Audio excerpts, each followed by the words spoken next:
So it is day 292 days since the Russians invaded Ukraine. Today I want to talk about what's going on militarily, not politically or economically. I'll touch on those a little bit, but I really want to emphasize what's going on the ground.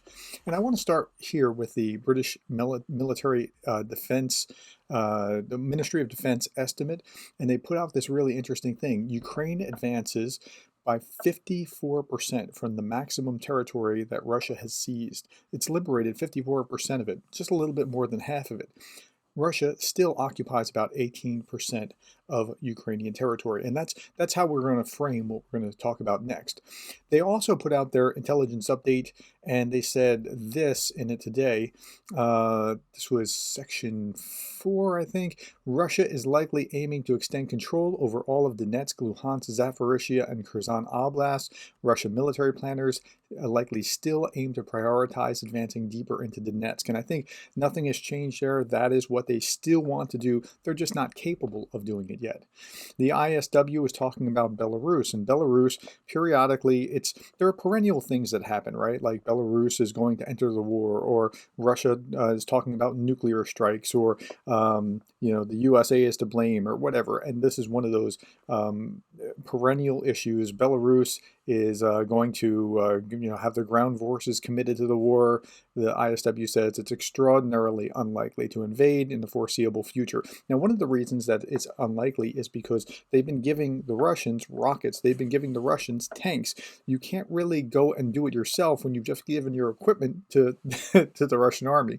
But the saber rattling allows for the to pin the Ukrainian army down on the northern border in order to, just in case they do attack. And that's really what the assessment is ultimately here. Lukashenko's support for Russia's war in Ukraine and Russian pressure on Belarus to join the fighting are likely causing friction within the Belarusian army. They don't want to do it. And then when we get down here, Russian officials will continue to conduct information operations, that's propaganda wars, aimed at suggesting that the Belarusian forces might invade Ukraine in order to, this is what I was talking about, pin Ukrainian forces at the Belarusian border. So that's all that is. It's really much ado about nothing. Now, yesterday I talked about how Ukraine launched a missile attack on Melitopol, and we showed you where Melitopol was on the map. And it's somewhere over in here. It's over here, right? Melitopol, and this is Zaporizhia. And then we also talked about how the Ukrainians attacked into Luhansk, and this was the map as well, and they were attacking somewhere in here. Well, I mentioned that there was something in Crimea, and it's still unclear what happened in Crimea, but there was some kind of attack or explosions, sound of explosions in Crimea. Specifically, they reported a loud bang near Sevastopol. Now, the occupation administration confirmed that there were sounds of explosions, but he insisted that air defense was the cause. Now, that may be true, but it might be air defense trying to shoot something down that was actually attacking it, so we don't know. I read something else that said that there might have been partisans on the ground in Crimea, and that could be the case. I just don't have enough information yet. And if you do, you can share it in the comments below.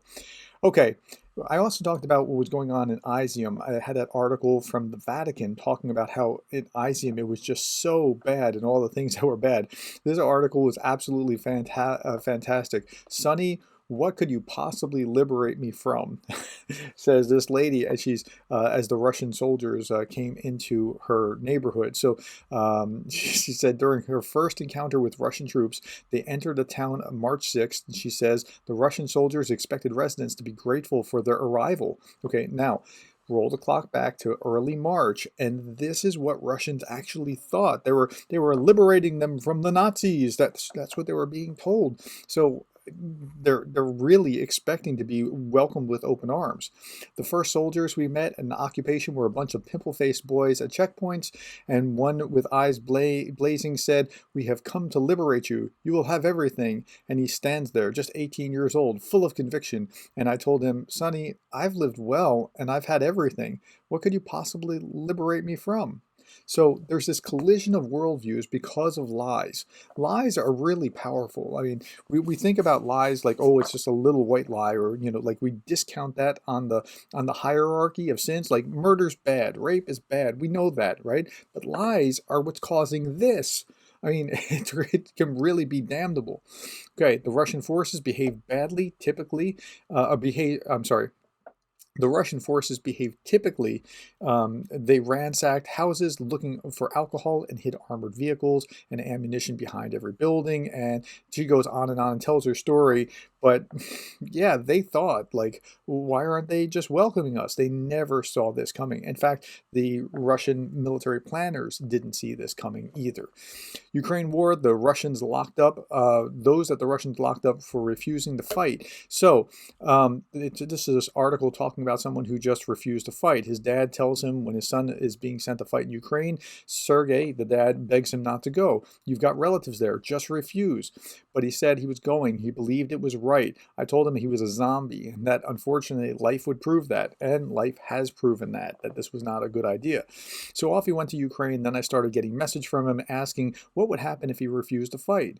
He said the Russian soldiers had been giving no cover. There was no intelligence gathering, no preparation. They had been ordered to advance, but no one knew what lay ahead. Now, this is very consistent with many other accounts that I have heard and seen and read along the way that just, yeah, I mean, they just kind of threw them forward. Like human material was treated somewhat like expendable, like weapons material. Like the way that they processed and thought about how to deal with human beings was very bad. Stas went back to Russia. He revealed to his father what had happened to him in detention, how a different group of Russian soldiers tried to force him to fight. They beat me, then they took me outside and they were going to shoot me, or said that as if they were going to shoot me. They made him lie on the ground, told him count to 10. He refused, so they beat him over the head several times with a pistol. His face was covered in blood. There have been multiple reports of mobilized Russian soldiers being detained, in some cases locked in cellars and basements for refusing to return to the front line. It's a way of making people go back to the bloodbath. Now, how do you square that with Putin's comment here? We do not have any camps or incarceration facilities or the like for Russian soldiers, President Putin insisted earlier this month. This is all nonsense and fake claims, and there is nothing to go back them up with. Okay, so Putin lies and his administrators lie, and the whole premise of this was a lie that there were Nazis that needed to, they needed to liberate from. But the power of lies, it's potent. It is damning. Now, you don't feel the lie's consequence right away, like you feel a murder's consequence or a rape's consequence or whatever else, but it's still very, very problematic. Okay, let's keep moving here. Next article, in Ukraine live updates, heavy losses reported of Russian mercenaries. Kherson comes under massive fire. So the fighting's still going on heavily on the ground. We talked about those places with the missile attacks, but here in the city of Kherson, Ukraine has come under a massive fire on Monday, and a drone strike left Odessa 1.5 million people without power. Somebody was telling me in the comments, and so take this with a grain of salt because I only saw it in the comments, that Kyiv told Odessa, look, you're just going to be without power for the foreseeable future. Now, that may very well be. They have to prioritize where the power is going to go, and that may be. But, I mean, it's still a train wreck pretty much everywhere you go within the country. Men die in occupied Donbass because they're being forcibly mobilized against their will and sent to the front. So here, at least 58% of all miners in the oblast. Now, and it's a big mining kind of facility. Think of it like, if you're an American, think of West Virginia and think about like 58% of West Virginia miners are sent to, that's a lot, right? At least 58% of miners in the oblast have been sent to the front against their will, with this very likely contributing to the other reasons linked with Russia's savage war, why residents in the occupied Donbass will be freezing this winter. So, but again, even though these 4 oblasts are part of Russia, they don't really care about the health or well-being or whatever of the now Russians that are in Ukraine's 4 former oblasts, the way that Russia sees it. It doesn't matter. It doesn't matter if they're freezing. That doesn't matter.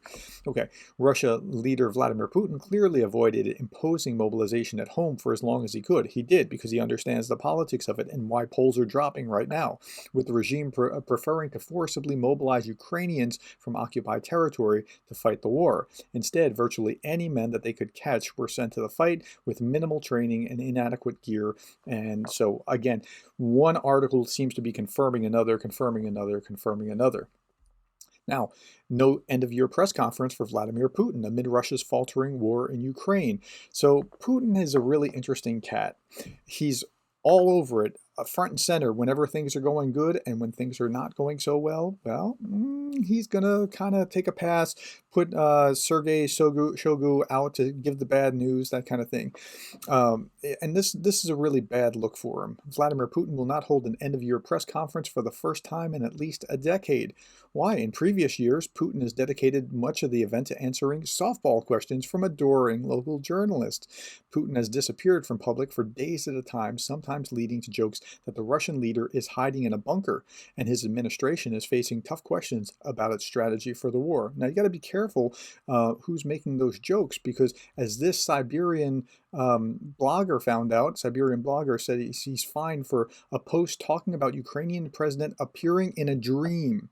He wrote about a dream that he had, and he's fined for that. You can't call this a war. You have to call it a special military operation. You can't even invoke an apparition of Zelensky in a dream, or you get a $450 fine. They found him guilty of discrediting Russia's armed forces. That's what he was guilty of, for describing in a dream what happened. Okay, in his Instagram post, Losev described a dream in which he saw himself mobilized to the war, only to be captured along with other Russian soldiers, led by President Zelensky. And they said, "Oh, I saw your stories on Instagram, glory to Ukraine." And he answered, "Glory to the heroes." And they said, "We'll let this one go," and they would shoot all the rest. That was the nature of the dream, and he's fined $470 or 30,000 rubles for that. Okay, so, but on the other side of that equation, Russia can lie as much as they want in official state propaganda with impunity. Speaking of which, now it's time for fun with Russian state media. Okay, here's the first article. Czech President Miloš Zeman said he was wrong about Putin. Well, what do you think it was? Was he wrong about Putin? Now he's a bad guy? No, no, no, no, no. He's wrong about Putin in a totally different way. I saw him as a politician, but he said aggression was against the interests of the Russian Federation. And if he didn't realize this, so much the worse for him. What could he do? He was forced into this because, after all, the West was bad, right? Okay, come on, really? That was an article in Pravda. I'm not making it up. Look it up yourself. Just Google what you see here. Okay, here's another article. Russia needs to accomplish 2 goals to achieve success in Ukraine. Now, I admit these are actually correct, but it's not what's going to get them there. First off, the Russian armed forces need to raise their accuracy in their actions, like high precision ammunition. Okay, that seems fair enough to me. Secondly, one needs to use more powerful projectiles. That's the article. That's what they're saying.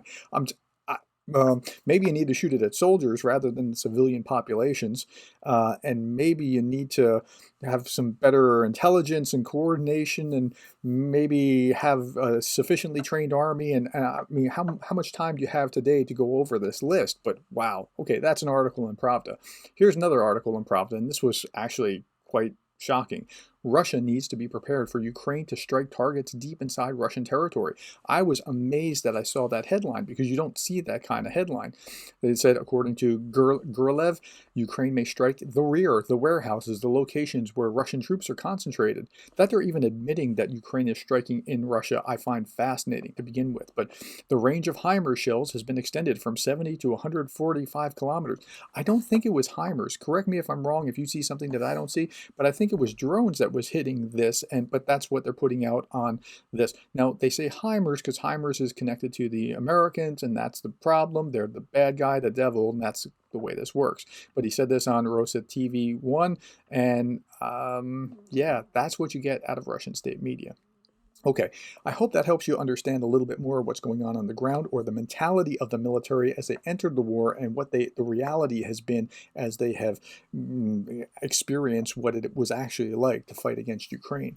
Thank you for your time. If you have questions or comments, I read as many as humanly possible. As far as I know, I've read every one so far, but I'm not going to promise that I read everything, because I don't want to lie accidentally.